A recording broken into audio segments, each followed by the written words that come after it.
warahmatullahi wabarakatuh. Alhamdulillah wassalatu wassalamu ala Rasulillah wa ala alihi wa sahbihi wa man wala, amma ba'du. Hadratil muhtaram al mukarramun, para sesepuh bini sepuh ingkang kula mulyakaken, mugi panjenenganipun para habaib, khususipun panjenenganipun Mbak Kyai Adib Akram Hasani lan pinten-pinten yai ingkang boten saged kula sebutake satu persatu nipun.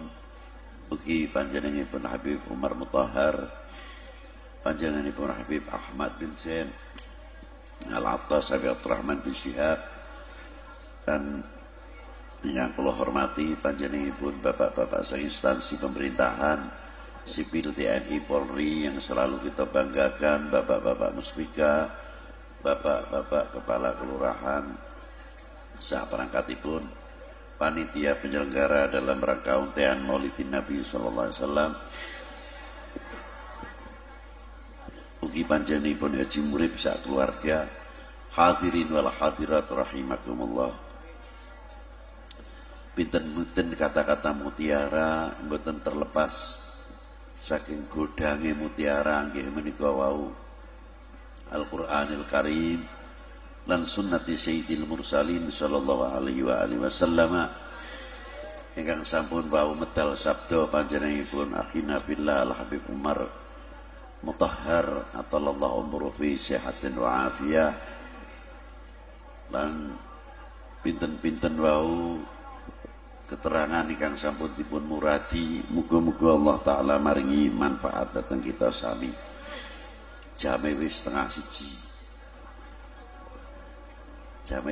siji, terus kula boten saged nambahi panjang lebar, ning kula menghimbau mawon, sangat menghimbau, monggo kita sami-sami dalam rangka mendekati bulan Ramadan, tulung sakjroning bulan Ramadan dan sebagainya, mari kita jaga kemuliaan bulan Ramadan. Nomor satu, kita jaga, kita bantu aparat keamanan, kita bantu bapak kepala desa, kita bantu bapak RT RW kita jaga nama tokoh-tokoh al-ulama, para asatid ingkang sami mulyakaken, ingkang salam sami nyiaraken makmuraken bulan Ramadan, sehingga bulan Ramadan kita sami ingkang sami hormat lan netepi perintahipun Allah taala sakjroning bulan Ramadan muga dadi contoh, terutama kota Pekalongan sing terkenal kota santri. Ampun ngantos kota santri tercoreng, sing kathah ulamaipun, kathah habaibipun, wong santrine pirang-pirang harusnya memberikan ketauladanan bagi orang lain. Niku yang kita dambakan, yang kita harapkan. Saking mekaten terutama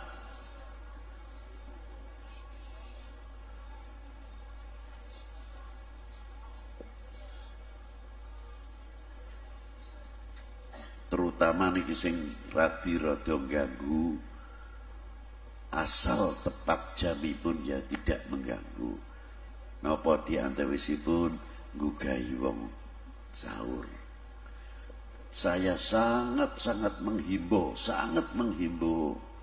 aja sampai ngisin-ngisinke para kiai, para ustadz sing didik panjenengan sedaya.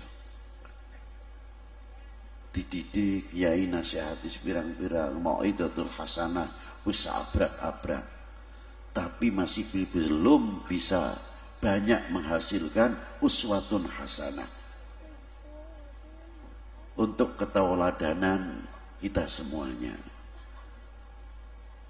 Umpamane nggugahi wong sahur niku ganjarane gede, tapi aja sampai ganjaran menika wau luntur marga kelakuan kita semuanya tong-tong prek metu sadurung wayahe nggugahi wong. Coba diatur belajar jam 2, paling tidak setengah 2, kira-kira jam 3 tuntas. Yang kedua, pentenipun bulan Ramadan bukan bulan bebas, dumeh prei umpamaninipun kesempatan kanggo nyiarke wulan Ramadan ning siarane bentuke mambu hura-hura sing mancing panas niku aja nganti. Kita jaga dalam bulan Ramadan tertib. Kaping kalihipun bulan Ramadan dudu mangsane kanggo kebut-kebutan, dudu kanggo trek-trekan. Kita jaga dengan hormat malam setiap malam bulan Ramadan niku sangat penting sekali. Karena siangnya kita akan melakukan ibadah puasa. Yang ketiga, spekere tulung aja dibelajari gantang. Nek wis jam 11 turunake sing rungu sak lingkungane langgar dhewe mawon, spekere dijuguk speker sing jero sing muni. Soale napa? Ana kalane speker niku siar apik, tapi didedeti ora apik. Sing ngaji wis gantang dhewean nganggo speker, iya mending nek wacane kuwi mau bener, ting gletik ning kuping niku gatel. Sing cindhek sing endi, sing dawa sing endi, sing tasjid sing endi, terkadang niku maca sak gebrel-brele totok nek mengi. Sing ngrungokke niku nek sing ngerti maca Quran, iku maca Quran kok longko sing ngelekke. Jane wong iku ketutup bodhone malah dibuka kebodohane, kekurangane awake dhewe. Gara-gara nganggo speaker. Nikilah terutama. Coba dipelajari tertib. Sapa maneh nek ora awake dhewe sing tertib. Niki diantawisipun. Kaping sekawanipun kita kejar nang jero bulan Ramadan. Allah Ta'ala maringi dalam dunia Islam selain akidah, artinya ba'dal iman wal Islam ihsan, ada 4 perkara yang luar biasa dalam dunia Islam sing kewajiban kita mensyukuri. Apa yang pertama? Kita diberi oleh Allah Subhanahu wa taala bagaimana tertibnya kita berpakaian. Islam mengatur itu. Yang kedua, Islam mengatur bagaimana kita mencucikan badan. Setiap hari kita perlunya adanya air, dari sampai mandi sampai cuci muka dan sebagainya untuk mengembalikan energi. Yang ketiga, dunia Islam mengatur apa yang kita makan, mana yang dikatakan halal dan mana yang dikatakan haram. Yang halal untuk apa? Untuk membantu kita sehat semuanya. Sehat di dalam jasmaniah, sehat di dalam jiwanya. Yang ketiga, yang keempat, Islam mengatur bagaimana cara membersihkan pencernakan kita. Yang 11 bulan tidak pernah lepas. Kita mesin, kita bekerja, terus bekerja. Tidak pernah kita cuci. Umpamane kok meh Ramadan, biasanya nganggi urus-urus supaya posone baik sehat. Kalau sudah kelebihan 6 kali mengeluarkan cairan, harus diberhentikan.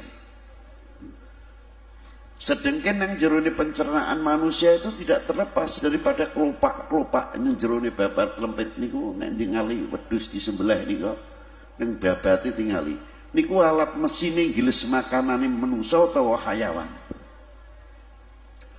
Berapa kerak-kerak yang ada di dalam setiap pencernakan, tubuh pencernakan itu luar biasa.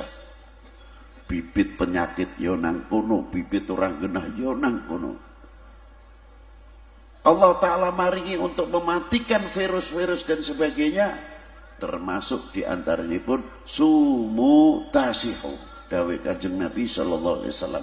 Untuk apa? Supaya kita sebulan itu dibersihkan untuk bekal 1 tahun yang akan datang, 11 bulan yang akan datang, sehingga pencernaan kita menghasilkan darah yang baik, darah putih yang baik.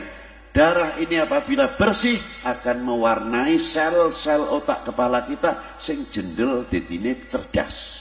Karena apa? Dibantu oleh makanan yang halal yang kita mau terima, diatur oleh Allah Ta'ala, dan pencernaannya sumber daripada pengelola untuk mendapatkan darah yang baik, juga tempatnya dibersihkan sehingga sel-sel yang ada di otak kepala kita akan mendapatkan cerah yang luar biasa dari sebab sumu tasihu. Tapi ingat ma'asyiral muslimin rahimakumullah, kita singgung di sini. Niki kangge kawula muda terutama.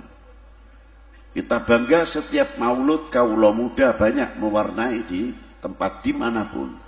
Begitu luar biasanya, luar biasa. Berarti dudukipun panjenengan anak-anak kita yang di sini semua memberikan satu harapan pencerahan untuk ke depan umat Islam. Yang pertama. Kedua, memberikan pencerahan kepada anak bangsa ini. Mau tidak mau. Boleh kita membanggakan umat Islam di luar negeri, monggo, bagus. Karena mereka adalah saudara kita. Tapi apapun mereka di tempat yang lain, bukan di negara ini. Sedangkan umat Islam yang ada di Indonesia, bangsa ini paling tidak akan mengharapkan regenerasinya akan lebih baik. Sebelum kita membanggakan bangsa lain, kita paling tidak akan membanggakan bangsa sendiri. Harapan adalah di pundak kalian sebagai pengisi daripada perjuangan yang ditinggalkan oleh para ulama-ulama dahulu, bagaimana cara mensiarkan Islam. Bukan dengan jalan perpecahan, tapi meningkatkan keintelektualan kita, ilmuwan kita, sehingga generasi yang akan datang menjadi pembangun, mensiarkan ilmu-ilmu yang ada di dalam Al-Quranil Karim wa sunnati sayyidil mursalin sallallahu alaihi wa alihi wasallam, yang banyak sangat belum tersentuh, terbengkalai. Karena apa? Banyaknya khilafiyah, selalu kita terlina bubukkan oleh khilafiyah yang sehingga banyak mengundang perpecahan di antara sesama umat Islam itu sendiri, terlina bubukkan yang berkelanjutan. Lah contohnya apa, Beb? Sing dibahas engko wulan poso traweh 11 karo 23 ra nonteke. Mengko posone beda karo sing beda ra nonteke. Mengko apa bodo karo bodo sing disi ora nonteke. Durung sing pengaruh bekas pilkada, pilgub, begitu saja dampaknya, tidak ada habisnya. Terus berkisar, durung mengko pilihan caleg, belum nanti pilihan sampai tekan milih partai. Kita selalu terlena bubuk yang demikian. Sehingga apa? Kekayaan Indonesia yang luar biasa, kekayaan umat Islam yang luar biasa, khususnya di Indonesia. Sebetulnya bangsa kita Indonesia, khususnya umat Islam di Indonesia ini ya cerdas. Jangan dikira tidak. Sering kita buka, sering kita riwayatkan berapa ulama-ulama di Masjidil Haram, juga di Al-Azhar. Ulama-ulama Indonesia sangat terkenal, dan karangan-karangan kitabnya orang yang tidak kenal Kiai Nawawi Al-Bantani siji bae dhisik liyane sik akeh.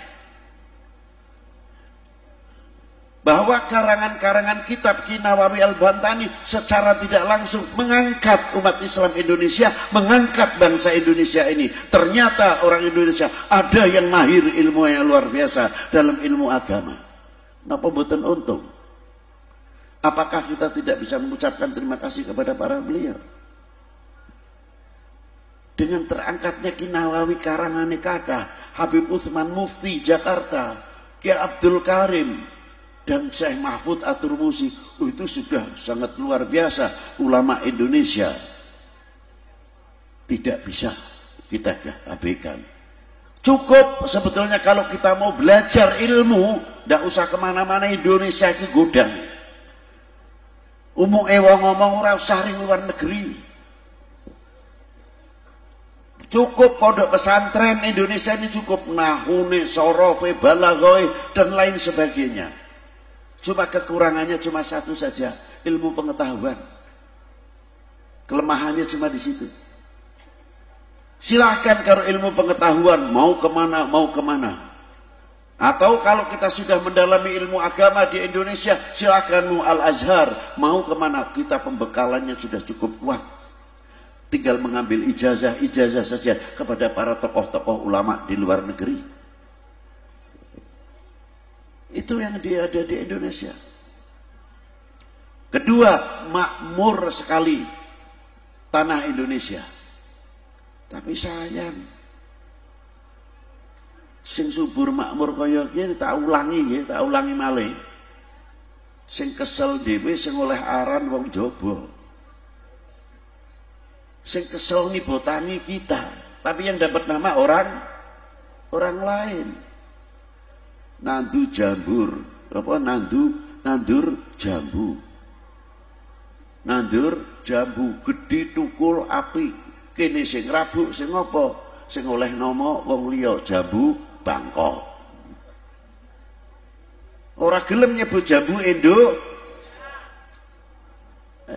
Kene sing kesel.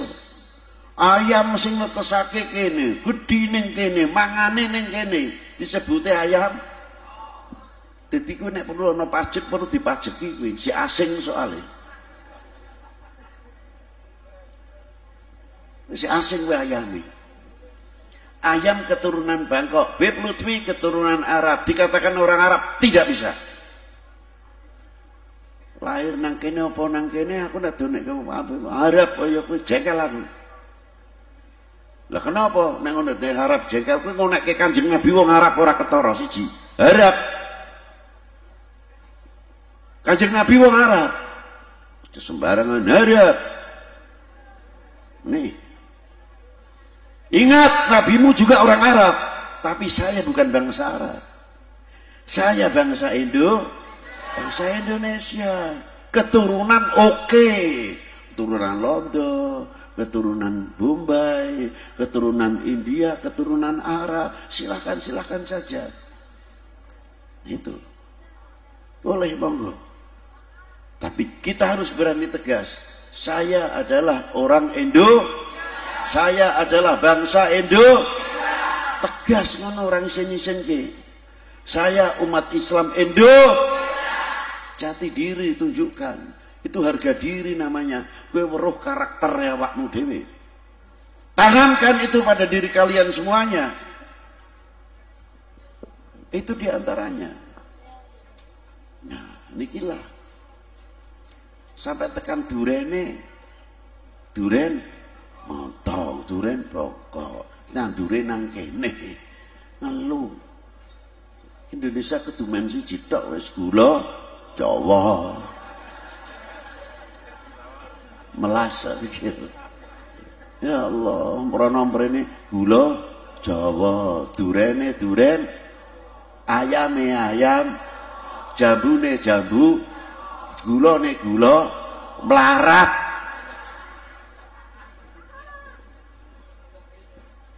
Angkat itu kalimat melarat supaya jambune Bangkok jadi jambu duren keturunan masa bodoh.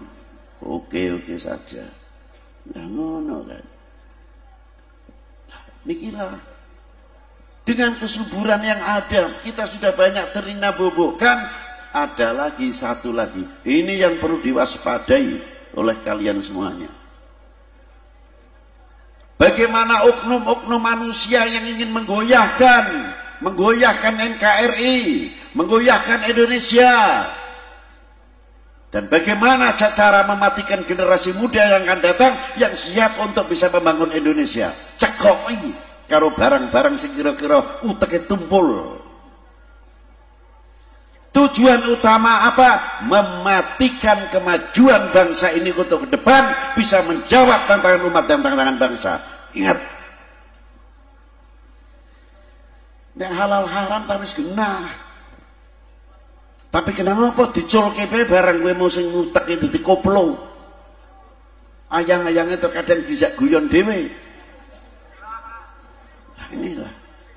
Maka dari itu tujuan utama apa? Mematikan generasi ke depan supaya tidak bisa menjawab tantangan umat dan tantangan bangsa. Itu otomatis sasaran tembaknya. Maka kalian harus ingat Untuk itu semua, bentengi diri kita kalian masing-masing. Jangan memberikan kesempatan seujung rambut pun yang akan mengkoyak-koyak umat Islam Indonesia, khususnya mengkoyak-koyak ahli sunnah wal, dan umumnya adalah akan mengkoyak, merontokkan NKRI. Bedul. Jangan memberikan kesempatan kepada oknum-oknum manusia tersebut. Mari kita rapatkan jajaran serapat-rapatnya untuk memendung. Itu kewajiban kita sebagai hubbul watan minal iman. Maka itu perlunya Ramadan temeriku. Kenapa sih perang Badar kalau nang Ramadan? Itu tantangan. Dikei contoh, pahitnya yang bulan Ramadan. Ternyata tanggung jawab umat Islam itu besar sekali. Makanya Allah Ta'ala nibake perang Badar nang bulan Ramadan. Itu sebagai isyarah perlambang ibrah untuk kita semua. Sehingga betul-betul kita setelah bulan Ramadan keluar, bukan harimau yang lapar metu katik kandang, tapi tunjukkan hasil karya kita menjalankan bulan Ramadan. Buahe apa? Itu diantaranya. Tunjukkan oleh-oleh bubar puasa bulan Ramadan, ora kaya macan metu katik kandang. Umpamane sing biasa udut Pak sahur balapan wedi nek kegiat subuh kentes terus kene padahal bubar. Begitu esuk bodoh ora tanggung-tanggung balas dendam 5 rokok sumet kabeh nang tangane. Nah itulah. Jadi seolah-olah poso Ramadan beban, bukan poso Ramadan adalah kewajiban. Semonten yang bisa saya sampaikan, semoga Allah Ta'ala manfaat dan tertanam kepada kita semuanya. Bismillahirrahmanirrahim. Allahumma salli ala sayyidina Muhammad wa ala ali sayyidina Muhammad. Allahumma rabbana atina fid dunya hasanah wa fil akhirati hasanah wa qina adzabannar. Wa sallallahu wasallam ala sayyidina Muhammadin wa alihi wa sahbihi wa baraka wa sallam. Walhamdulillahi rabbil alamin. Wassalamualaikum warahmatullahi wabarakatuh.